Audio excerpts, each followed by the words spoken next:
수요일의 뉴스파이팅 배승입니다. 3부 시작합니다. 윤석열 대통령의 임기 반환점을 앞두고 여권에서는요. 쇄신책을 요구하는 목소리가 나오고 있는데요. 대통령실 출신이시죠? 누구보다도 윤 대통령의 마음을 잘 아시는 분 강명구 국민의힘 의원 스튜디오에 모셨습니다. 안녕하세요. 안녕하세요. 강명구입니다. 네, 드디어 나와주셨네요. 감사합니다. 불러주셔서. 네, 아닙니다. 많은 분들 기다리고 계실 것 같은데요. 질문 먼저 드리도록 하겠습니다. 임기 반환점을 앞둔 가운데 대통령실에서는 개각과 인적 쇄신을 고심 중인 것으로 알려져 있습니다. 첫 번째는요. 우선 김건희 여사 라인이 있습니까? 한동훈 대표께서 얘기했던 네. 김건희 여사 라인, 네. 비선 라인이라고 얘기하시는 분들 예. 대부분 제가 다 아는 분들이고 함께 일했던 분들이고 네. 행정관이고 선임 행정관이고 예. 비서관이었던 분들인데요.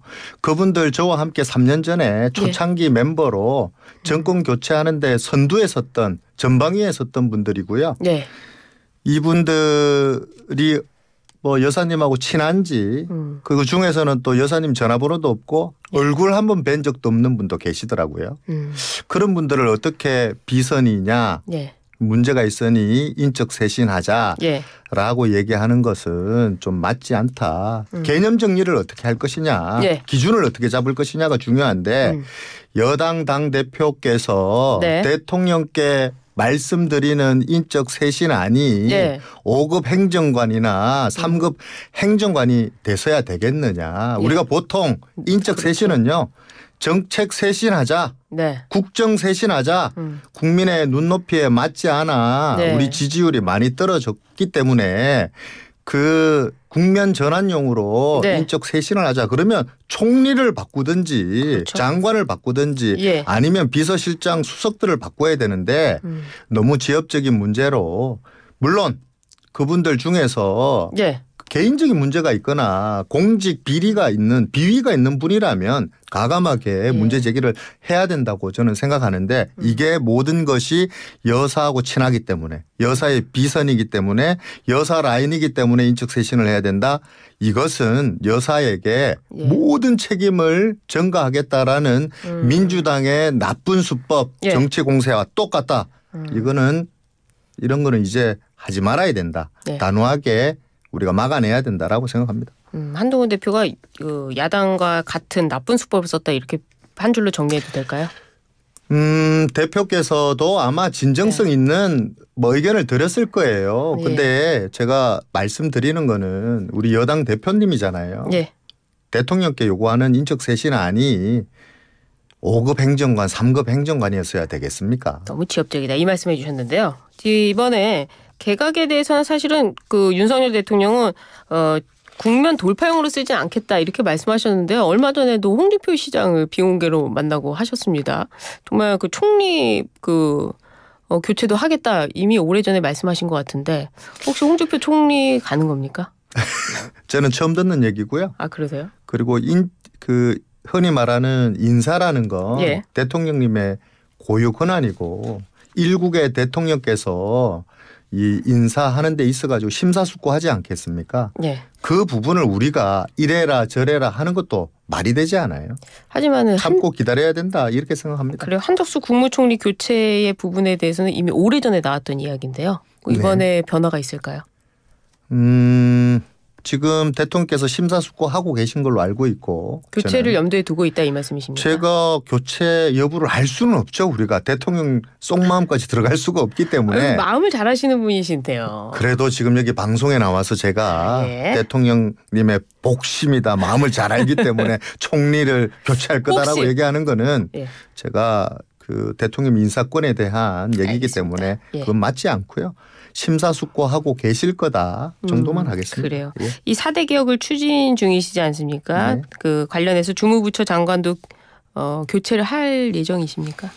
그러니까 그 부분도 마찬가지. 그걸 어떻게 제가 인사권자의 이 권한을 어떻게 얘기할 수 있겠습니까? 그렇습니다. 심사숙고하고 계실 거다. 알겠습니다.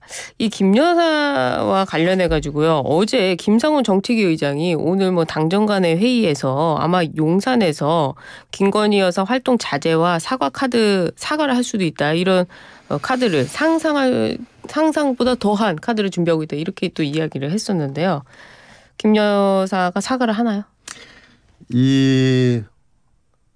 저는 이렇게 생각해요. 이 일국의 대통령에게 대통령 그 여사님에게 우리가 토끼 몰이 작전하듯이 단판 짓듯이 얘기하는 건 맞지 않다. yes or no로 대답하라. 이건 맞지 않다. 지금 여러 경로를 통해서 신중하게 경청하고 있다라고 메시지를 내셨잖아요. 이 말은 고민하고 계시고 경청하고 있다라는 얘기는 모든 아이디어와 제언들을 테이블 위에 올려놓고 고민하고 계신다라고 저는 들리거든요. 그래서 그 우리 김상훈 정책위 의장님께서 말씀하신 것도 될 수가 있고 그보다 더한 것도 테이블 위에 올려놓고 고민하고 있을 수도 있는데 지금 여러 사람들이 벌써 입을 대기 시작했어요. 이게 맞다 저게 맞다. 이거는 해야 된다 저건 하지 말아야 된다라는 식으로 김빼기를 하고 있거든요. 김빼기를 하고 있다. 대통령께서는 국가와 이 대한민국의 무거운 책임을 가지고 계시고 책임감을 가지고 계신 분인데 우리가 너무 지엽적인 걸 가지고 이 그 대통령께 yes or no로 대답하셔라 라는 거는 맞지 않고 아마 종합적인 대안을 준비하고 계시지 않을까. 김건희 여사와 관련된 종합적인 대안이 곧 나올 것이다. 그렇게 생각합니다. 그 김 여사님과 관련해서 그 김건희 여사가 야당 대표와 통화를 했다라고 얘기하면서 오늘 보도된 바에 따르면 허은하 전 의원과 통화를 했다. 언제쯤 했던 얘기인가요, 그게? 사실 확인해 주고 그 관련해서 그러니까 보도가 언제쯤에 나왔더라고요. 통화한 내용인지 어제 한 내용입니까? 일주일 전에 한 내용입니까? 그건 아니고요.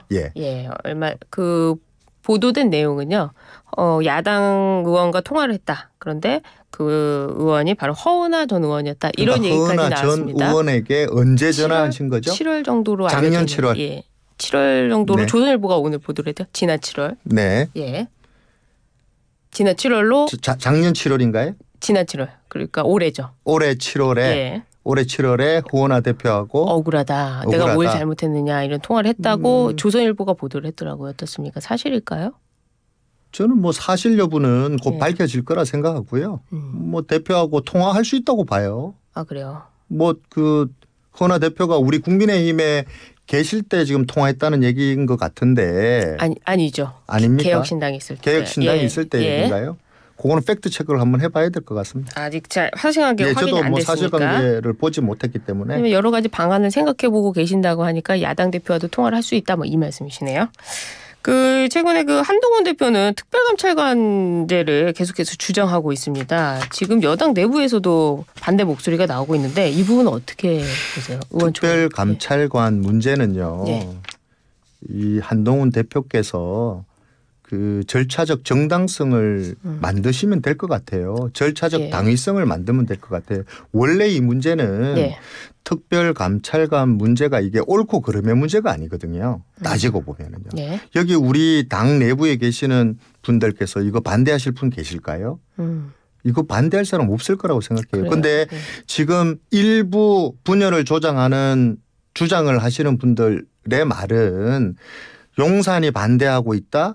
친윤이 반대하고 있다라고 얘기해요. 그런데 용산 누가 반대했는지 얘기해 주셔야 될 것 같고요. 친윤 누가 반대했는지도 얘기하셔야 될 것 같아요. 왜냐하면은요. 이게 제가 한번 따져 물어봤어요. 도대체 친윤 누가 반대를 했느냐라고 했더니 밭글이 돈다는 거예요. 밭글이요? 우리 대한민국이 언제부터 밭글 갖고 정치를 했습니까? 소위 말하는 언제부터 지라시죠. 누구의 주장, 누구의 말 가지고만 정치를 했나요? 이거는 말이 안 되고 지금 이 아까 말씀드린 정치적 그 절차적 정당성이라 하면 그냥 대표께서 국민들께서 지금 그 많은 의구심을 갖고 있고 하니까 이런 안을 가지고 우리 국면 전환용으로 이걸 한번 논의해 보자라고 원내대표하고 상의했으면 될 문제예요. 이렇게 공개로 의총하자 표결하자 난리법석을 떨 문제는 아니다. 이게 원내의 협상의 문제고 여야의 협상의 문제지 이게 옳고 그름의 문제가 아니잖아요. 이거를 오픈해서 공개 토론을 하자. 누구를 위한 공개 토론이죠? 지금 민주당의 원내대표나 최고위원들 이렇게 얘기합니다. 바보야. 문제는 특검이야. 라고 얘기합니다. 이분들은 지금 수용할 의지가 없고요. 그냥 망신 주려고 하고 있어요. 그런데 지금 우리 내부는 어떻습니까? 이거를 표결 붙이자 전체 의총을 하자라고 얘기합니다. 자, 절차적 정당성이라 함은 예. 국회의원 개개인의 동의를 얻어서 그분들의 총의를 모아내면 되는 과정인 거예요. 그렇죠. 그걸 하면 되는 거예요. 이걸 가지고 옳고 그름을 얘기하고 분열을 조장하는 듯한 얘기들은 맞지 않다. 그래요. 생각합니다. 민주당의 인터뷰를 해보니까요. 국민의힘에서 특검법을 받으면 이 특감을 논의할 수 있다 이렇게 나오고 있거든요.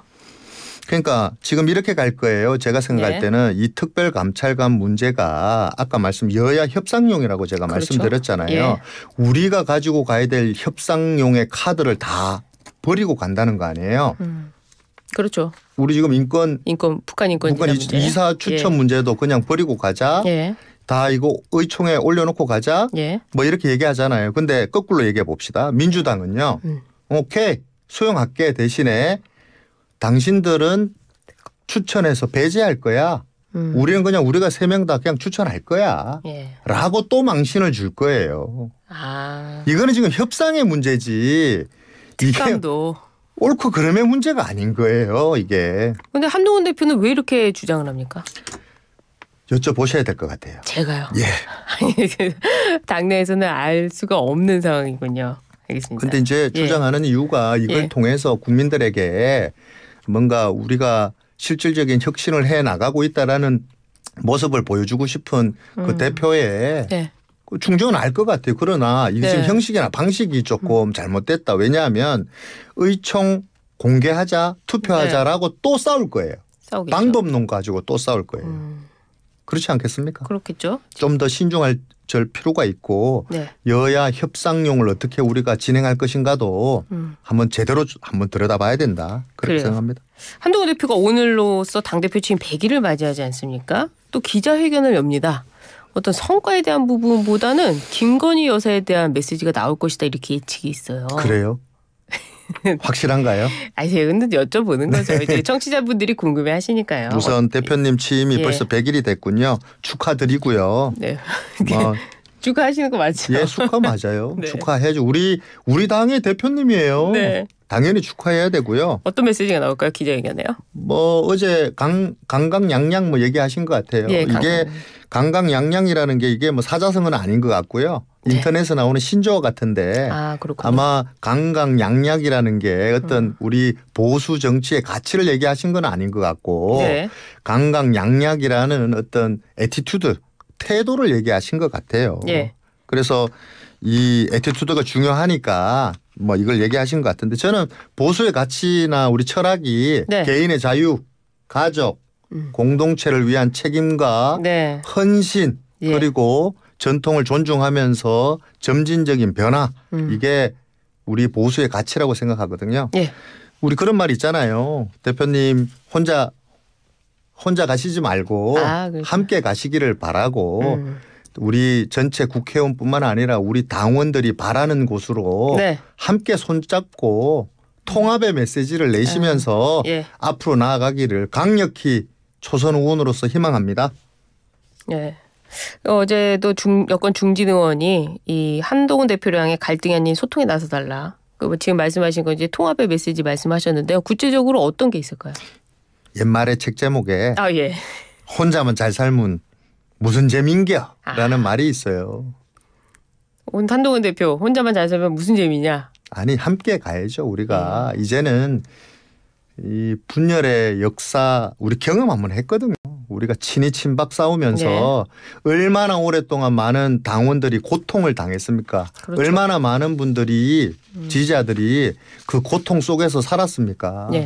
우리가 2번을 경험하는 거는 정말 무리다 생각합니다. 한동훈 대표의 가는 길이 좀 그렇게 우려된다 이 말씀이신데요. 중진 의원들은 어제 보니까요. 대통령실에도 결자 해지를 요구했습니다. 한동훈 대표와 윤석열 대통령 둘 중 어느 쪽 비판이 더 실렸다고 보세요? 비판의 수위가 높았냐고요? 어느 쪽에 더 비판의 수위가 있었다고 보십니까? 지금 누구의 잘잘못을 우리가 얘기하기에는 지금 국민들이 바라보는 시각이 너무 엄중합니다. 지금 민생도 너무 어렵고요. 안보 상황은 더합니다. 그리고 민주당에 흔히 말하는 입법 폭거를 넘어 민주주의 파괴까지 가고 있어요. 이거를 지금 여당의 본질인 우리가 민주당이 저 입법 폭주 폭거 민주주의 말살을 하려고 하는 저들의 시도를 여당의 본질이 뭡니까? 막아나 싸워서 최전방에서 싸워서 함께 싸워 나가야 되죠. 지금 내부적으로 우리가 분열을 조장하거나 우리끼리 지금 망하자고 얘기하면 우리가 설 곳이 없다라고 생각합니다. 어제 그 김건희 여사 상설 특검과 관련해서 민주당이 단독으로 어젠가요 그젠가요 그 국회 규칙을 통과시켰습니다. 제가 거기 있었던 위원이었어요. 어떻게 하실 거고 어떻게 보셨습니까? 국회 다수당의 힘으로 그냥 마음대로 하는 거죠. 예. 독재죠. 원래 네. 독재하는 나라에 가보면은요. 네. 국회에 먼저 규칙 바꾸고 법 바꾸고 네. 이렇게 해서 그냥 권력을 장악합니다. 두고만 볼 수는 없는 거 아니겠습니까? 두고만 볼 수가 없어요. 그래서 예. 정치가 아무리 혼란스럽고 경쟁이 치열하다 한다 할지라도 이거 지킬 선이라는 게 있는데 네. 이 지금 지킬 선을 넘어선 것 같아요. 그래서 이 견제와 균형 선배들께서 물려주신 그 관행 다 파괴했잖아요. 네. 그걸 넘어서 이제 규칙과 법을 바꾸겠다라는 거거든요. 네. 우회 독재하겠다는 거예요. 이제 국민들께서 네. 나서 주셔야 되는데 네. 이 형식적인 법치주의의 남용이 시스템을 붕괴시키고 제도를 마비시킵니다. 그렇죠. 이거 국민들께서 이제 제대로 좀 보셔야 되고 심각한 수준이라고 우리 국민들께서 일어나셔야 된다. 막아내야 된다. 그렇게 생각합니다. 국민의힘 의원으로서는 어떤 방법이 있습니까? 지금 너무나도 힘듭니다. 우리 어제 소위에서 있었던 일들을 보면 네. 이분들께서 그냥 다수의 힘으로 밀어붙이고 있어요. 그래서 예. 저는 이렇게 생각해요. 옛말에 건불 10년이라 그랬는데 건불 석 달입니다. 건불 석 달이다. 국민들께서 알고 계신다. 네. 저들의 저의와 목적이 뭔지 지금 11월 달에 그 장애투쟁을 하겠다는 네. 거 아니에요. 맞대응해야 된다. 우리도 이제 국민들께 알릴 필요가 있다. 예. 그렇게 생각합니다. 저희 팩트체크 차원에서요. 허은업 의원이 복수의 언론에 따르면 지난 7월 중순에 개혁신당 대표 시절에 김 여사와 통화한 것으로 전해졌는데요. 이 허 대표도 기자들에게 통화한 사실 자체는 인정을 했습니다. 그러나 예. 내용은 인정하지 않는다. 네, 적절한 행동이었을까요? 한번 팩트를 체크해 보시죠. 저도 내용을 제대로 못 봐가지고요. 어떤 내용인지. 아니 뭐 어떤 내용이든 간에 통화한 사실 자체가 적절했느냐 이 부분은. 통화하면 안 되나요? 저는 예. 통화해도 된다고 봅니다. 통화하면 안 되나요? 알겠습니다. 네. 예, 오늘 말씀 잘 듣고 저희는 청취자분들이 궁금하신 점을 의원님 모시고 여러 가지 여쭤봤는데 오늘 말씀 잘 들었습니다. 벌써 끝났나요? 벌써 끝났습니다. 고맙습니다. 네. 지금까지 강명구 국민의힘 의원이었습니다. 고맙습니다. 강명구였습니다.